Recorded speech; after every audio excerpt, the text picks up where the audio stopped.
You're looking very beautiful today. एक नापाक मोहब्बत, एक खौफनाक साजिश, Nice. और एक शातिर प्रेमी का जाल। ये तो मेरी चाल की भी शुरुआत है। वो शख्स जितना शातिर था उससे भी खतरनाक थी उसकी चाल।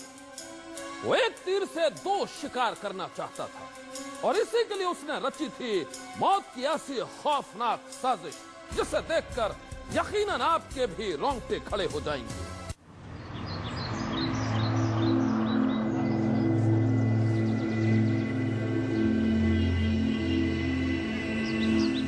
अभी तक नहीं आई। कहा था छुट्टी होते ही आ जाओ।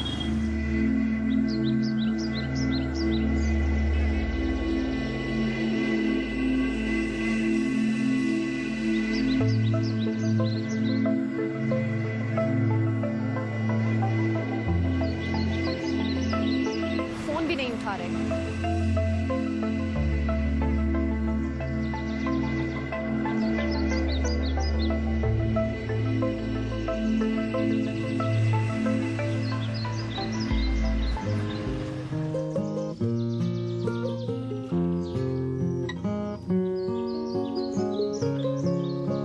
मैं आ गया।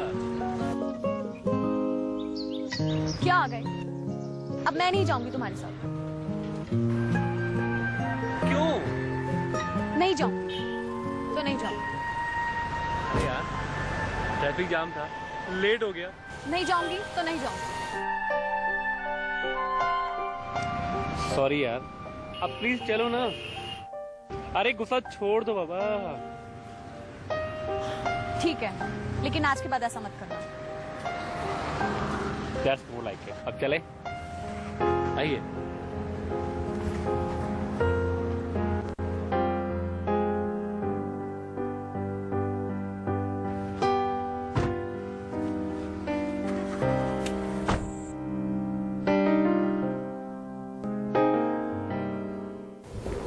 So, you happy? Very happy. That's good. I know that.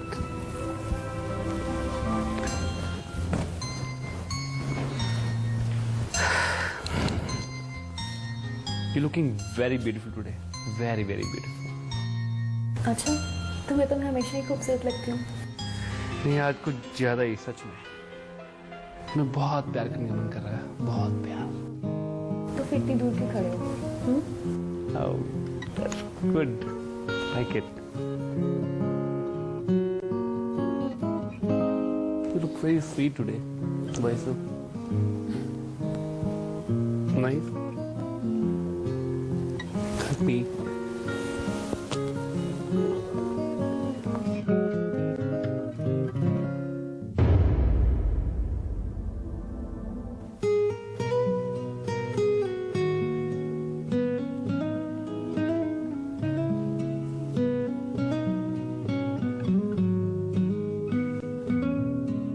ऐसे क्या देख रहे हो? मैं कह रहा था ना, तुम कुछ ज्यादा ही खूबसूरत दिख रही हो। आप भी ना। अब छोड़िए और मुझे घर छोड़ दीजिए, नहीं तो पापा को टेंशन हो जाएगी। मेरा दिल कह रहा है तुम्हें कहीं ना छोड़ो, कहीं भी नहीं। पागल हो गए क्या? ऐसे समझ लो, मैं तुम्हारे प्यार में पागल हो गया हूँ। ये मस्करी बंद करो और मुझे घर छोड़ दो, मुझे देर हो रही है। नहीं मालती, तुम्हें आज के बाद कहीं जाने नहीं दूंगा। आज क्या हो गया है आपको? क्योंकि आज के बाद तुम जिंदा रहोगी तभी तो।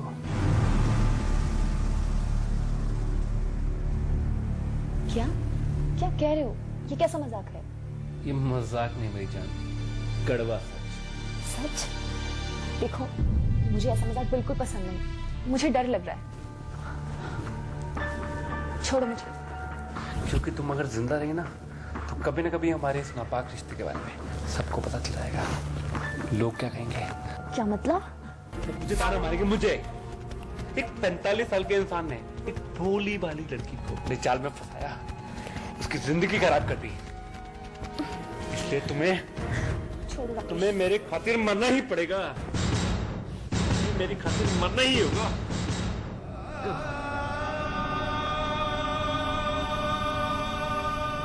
चलो ये किस्सा तो खत्म। ये तो मेरी चाल की शुरुआत है। जब तक तुम जिंदा थी तो मुझे बहुत प्यार दिया। चलो तुम्हारी मौत भी मेरे लिए एक फायदे का सौदा है।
Bye bye.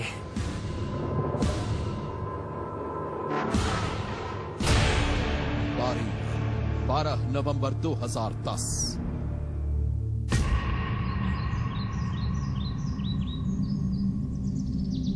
सर वो देखिए, सर देखिए ये बोरा। हाँ, और उसमें कुछ है सर। ठीक है, लगता कोई गड़बड़ी है जनाब। नीचे को चल के देखे सर। हाँ बिल्कुल, चलो चलिए सर, चलो कुछ बात तो है। आराम से सर, देखकर सर। आइए सर। बिजनौर पुलिस को एक सुनसान इलाके से एक लड़की की लाश मिली। पुलिस ने अपनी तफ्तीश शुरू की तो शुरुआती जांच में ही साफ हो गया कि किसी ने गला घोंटकर किया था उस लड़की का कत्ल। बाद में तफ्तीश आगे बढ़ने पर पता चला कि मरने वाली लड़की का नाम है मालती वर्मा। पुलिस ने मालती की लाश की तलाशी ली तो उसके कपड़ों से मिला कागज का एक टुकड़ा। सर देखिए, लाश के कपड़ों के साथ एक कागज मिला है। अच्छा, क्या लिखा है इसमें? सर इसमें तो किसी के नाम लिखे हैं। नाम पढ़, किसके नाम लिखे हैं? सर इसमें नाम लिखे हैं संजीव, संजय और मनोज। उस कागज पर लिखे थे 3 नाम और वो नाम थे संजीव, संजय और मनोज।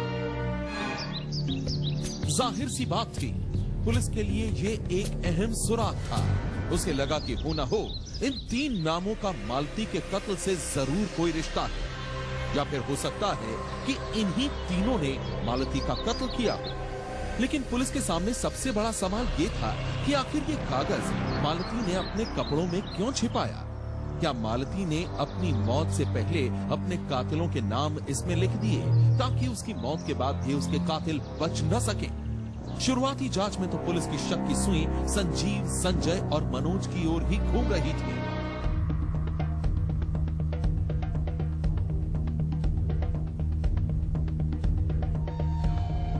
पुलिस ने उन तीनों को हिरासत में लेकर पूछताछ शुरू की।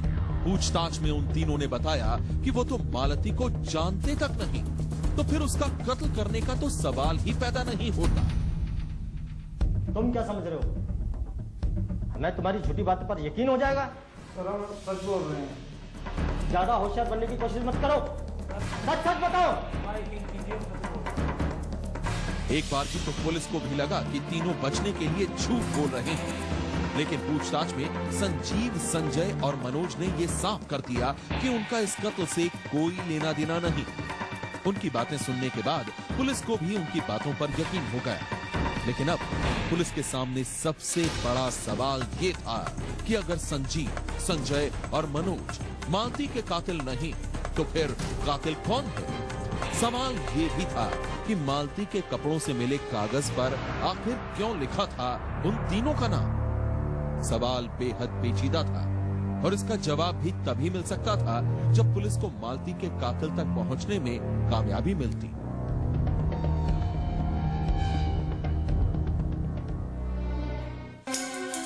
बिजनौर पुलिस अपनी ही जांच में कहीं उलझ कर रह गई थी।